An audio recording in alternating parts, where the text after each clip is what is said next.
مساء الخير يا شباب، كيف حالكم؟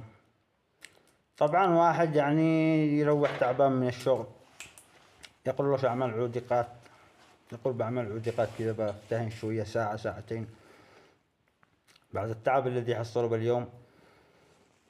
يودف يدخل التيك توك، يودف يلاقي، شوف أرحم الراحمين، شوف لقده يشتي يخلي الإنسان هذا معكنن المزاج ومعكر المزاج، يسخر له يسلط عليه الحجر والشجرة والأرض والنباتات.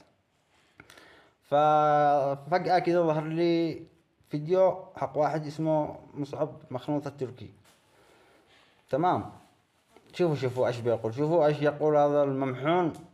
واذا انا يعني عاد انا ما غلطتش لحد الان، اذا انا شغلط بقية الفيديو فانا محكم لكم يا جماعة الخير. بس ابدأوا شوفوا ايش يقول هذا الممحون وبرجع لكم. خلونا نتفق ان انا اجمل يمني قصدي اجمل تركي. انا تركي من اصول لبنانيه، وما اتشرفش ان انا اكون يمني اصلا. اوكي. هيا ما قلتم يا شباب، شفتم الفيديو؟ شعرتم بالشعور الذي شعرنا به نحن او شعرت به انا اول ما شفت الفيديو؟ الله لعنة الله على المماحين يا رجال. قسما بالله لو الزمن سمح لي بان انا اسافر هولندا ما شاقي الا ادور مصعب التركي.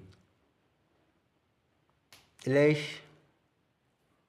ضروري اطعمك اليمني، العرق اليمني. انت عارف على اللبناني كنو او تركي، ما ايش داري كيف الخبر هذا. يا أردوغان يا أردوغان يا أردوغان، ندعو سيادتكم سحب الجنسية التركية من الممحون ابن الممحونة.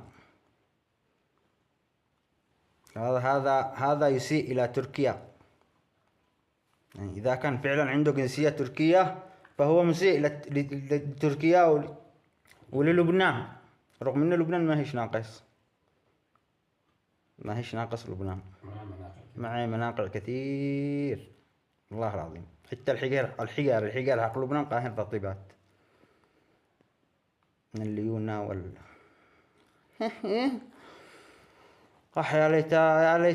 يا ليتك جنبي بس. قسما بالله ما حشفر عليك.